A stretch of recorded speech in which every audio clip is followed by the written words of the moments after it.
మొన్నొక మాట నిన్నొక మాట ఇవాళ భారత్ బాట. ఇది మాల్దీవుల ప్రెసిడెంట్ మొహమ్మద్ ముయిజ్జు వ్యవహారం.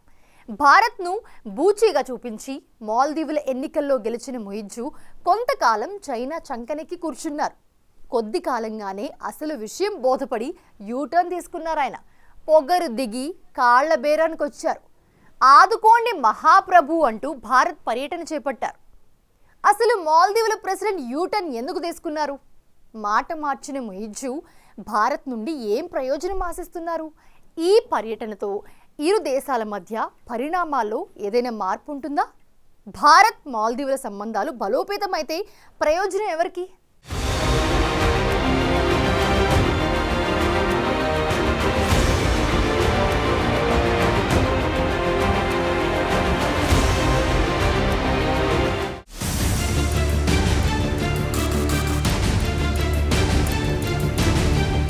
అణువుగాని చోట అధికుల మనరాదు అనే వేమన సూక్తి మాల్దీవులు ప్రెసిడెంట్కు కాస్త లేటుగా అయినా స్పష్టంగానే అర్థమైనట్లుంది. నిన్నటి వరకు ఎగిరెగిరి పడిన మొహమ్మద్ ముయిజ్జుకు అసలు సంగతి బోధపడినట్లే కనిపిస్తోంది.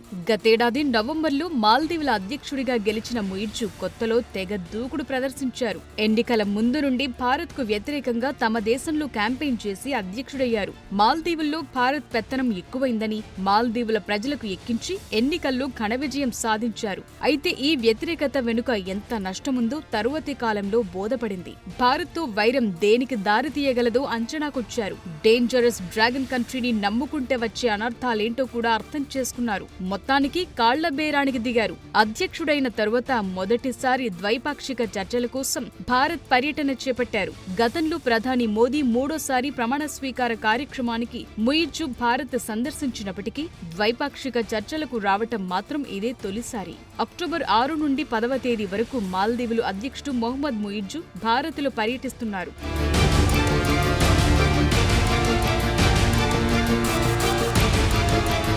సాధారణంగా మాల్దీవుల్లో ఏదైనా కొత్త ప్రభుత్వం ఏర్పడితే ఆ దేశ ప్రధాని మొదటి అధికారిక ప్రకటన భారతదేశమే కావటం ఆనవాయితీ. అయితే దానికి విరుద్ధంగా ముయిజ్జు గెలిచిన తరువాత మొదటి పర్యటనలు చైనాకు వెళ్లారు. అప్పటి వరకు మాల్దీవుల్లోని భారత సైన్యాన్ని దేశం విడిచి వెళ్లాలని అల్టిమేటం జారీ చేసిన ముయిజ్జు చైనాకు వెళ్లి తమ దేశంలో సైనిక సహకారానికి ఒప్పందాలు చేసుకున్నారు. దశాబ్దాలుగా భారత్తో ఉన్న సంబంధాలను తెంచుకుని చైనాతో అంటకాగడానికి రెడీ అయ్యారు. కానీ అనుకున్నదొక్కటి అయ్యిందొక్కటి. అప్పుల ఊబిలో చిక్కుకుపోయిన మాల్దీవుల్ని ఆర్థికంగా ఆదుకోవటానికి చైనా పెద్దగా ఆసక్తి చూపలేదు. కట్ చేస్తే ముయిజ్జు యూటర్న్ తీసుకున్నారు. 4 రోజుల భారత్ పర్యటనకు సిద్ధపడ్డారు. ఈ పర్యటనలో ముంబై, బెంగళూరు నగరాల్లో జరిగే పలు కార్యక్రమాలకు ముయిజ్జు హాజరవుతున్నారు. ఇక ఈ పర్యటనలో భాగంగా ఇరు దేశాల మధ్య ద్వైపాక్షిక, ప్రాంతీయ అంశాలతో పాటు ఇరు దేశాలకు ప్రయోజనకరమైన అంతర్జాతీయ అంశాలపై కూడా చర్చలు జరిగే అవకాశం కనిపిస్తోంది.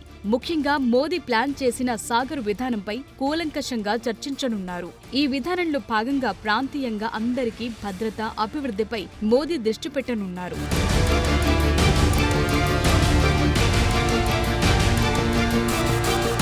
మాల్దీవుల్లో భారత్ ప్రభావాన్ని తగ్గిస్తానని హామీ ఇచ్చి ఇండియా అవుట్ అనే నినాదంతో అధికారంలోకొచ్చిన ముయిజ్జు రాకతో 2 దేశాల మధ్య సంబంధాలు దెబ్బతిన్నాయి. అయితే ఈ తాజా పర్యటనతో పొరుగునున్న పెద్ద దేశంతో వైరం మంచిది కాదని ముయిజ్జు రియలైజ్ అయినట్టు తెలుస్తోంది.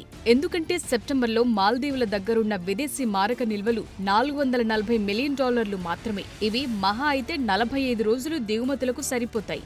సెప్టెంబర్లో అంతర్జాతీయ రేటింగ్స్ సంస్థ మూడీస్ మాల్దీవుల క్రెడిట్ రేటింగ్ను భారీగా తగ్గించింది. ఈ దేశం అప్పులు కట్టలేక ఎగవేసే పరిస్థితి చేరుకుందని మూడీస్ నివేదిక పేర్కొంది. ఈ పరిస్థితి నుండి కోలుకోవాలంటే భారత్ బెయిలౌట్ ప్యాకేజ్ ఇవ్వాలి.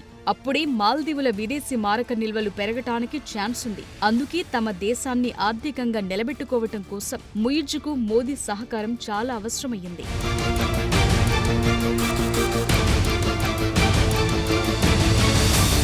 ముయిజ్జు మాల్దీవుల అధ్యక్షుడిగా బాధ్యతలు చేపట్టిన తర్వాత భారత పర్యటన కాకుండా తుర్కియే, చైనాల్లో పర్యటించారు.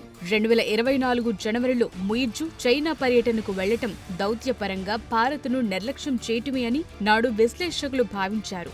ముయిజ్జు చైనాలో పర్యటించటం, అదే సమయంలో మాల్దీవులకు చెందిన మంత్రులు భారత ప్రధాని మోదీపై అభ్యంతరకర వ్యాఖ్యలు చేయటంతో ఇరు దేశాల సంబంధాల్లో గ్యాప్ వచ్చింది. అయితే ఈ గ్యాప్ పెరిగితే వచ్చే నష్టం తొందరగానే గ్రహించిన ముయిజ్జు దిద్దుబాటు చర్యలకు దిగారు. దీంతో మాల్దీవులు భారతదేశం మీద ఎంతగా ఆధారపడిందో ముయిజ్జు గ్రహించినట్లయింది.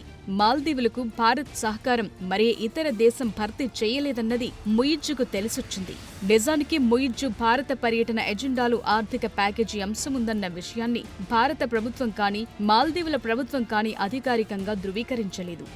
అయితే ప్రధాని మోదీతో ముయిజ్జు చర్చల్లో ఇదే ప్రధానాంశమన్నది నిపుణులు భావిస్తున్నారు. గ్రాంట్ అండ్ ఎయిడ్ రూపంలో ఆర్థిక సాయం పొందటమే ముయిజ్జు పర్యటన ప్రధాన ఉద్దేశంగా తెలుస్తోంది.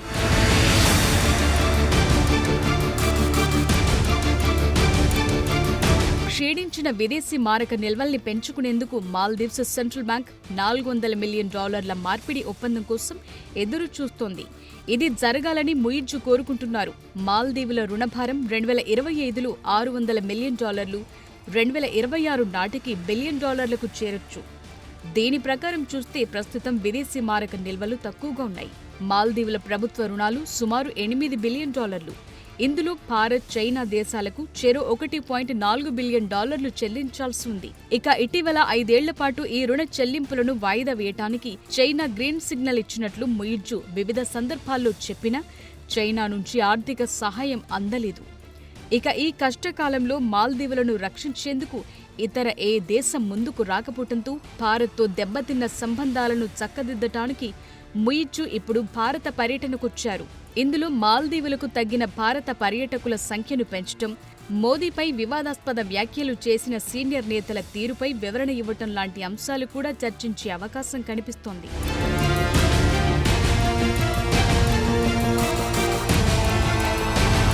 అయితే ఇంత త్వరగా ముయిజ్జు యూటర్న్ తీసుకోవటం వెనుక తమ దేశ ఆర్థిక పరిస్థితి అధ్వానంగా ఉండటమే కారణమన్నది స్పష్టంగానే అర్థమవుతోంది. అందుకే గతేడాది ఇండియా అవుట్ అనే నినాదంతో గద్దెనెక్కిన Muizzu United Nations General Assembly 79వ సమావేశంలో పాల్గొనేందుకు అమెరికాలోని న్యూయార్కుకు వెళ్లినప్పుడు మాట మార్చారు. అమెరికాలోని ప్రిన్స్టన్ యూనివర్సిటీలో జరిగిన ఓ కార్యక్రమంలో పాల్గొన్న ముయిజ్జు ఆ మాట ఎప్పుడూ అనలేదని అన్నారు. తాను భారత వ్యతిరేకననే వాదనను కొట్టిపారేశారు. ప్రధాని నరేంద్ర మోదీని కొందరు అవహేళన చేయటాన్ని ఖండించి వారిపై తమ ప్రభుత్వం చర్యలు తీసుకుందని చెప్పారు. ఇక ప్రస్తుత భారత పర్యటనపై స్పందించిన ముయిజ్జు భారత్తో సత్సంబంధాలు ఎప్పుడూ కొనసాగుతాయని అన్నారు. భారత రక్షణకు హాని కలిగించే విధంగా మాలి ఎప్పుడూ నడుచుకోదని, ఇతర దేశాలతో ఏవైనా ఒప్పందాలున్నా అవి భారత్ భద్రతకు ఇబ్బంది పెట్టేవిగా ఉండవని హామీ ఇచ్చారు. ఏది ఏమైనా ముయిజ్జు యూటర్న్ ఇప్పుడు భారత్కు కూడా చాలా అవసరమైన పరిణామంగా చెప్పుకోవాలి. భారత్ పొరుగున ఉన్న పాకిస్తాన్ శత్రుత్వంతో పాటు నేపాల్లో చైనాకు అనుకూలమైన నూతన ప్రభుత్వం, బంగ్లాదేశ్లో భారత్కు అనుకూలమైన హసీనా ప్రభుత్వం కూలిపోవటం, భూటాన్లోనూ చైనా ప్రాబల్యం పెరగటం వంటి చాలా ప్రభావాల కారణంగా మాల్దీవుల అధ్యక్షుడు ముయిజ్జులో వచ్చిన మార్పు భారత్కు కలిసొచ్చే అంశమనే చెప్పాలి.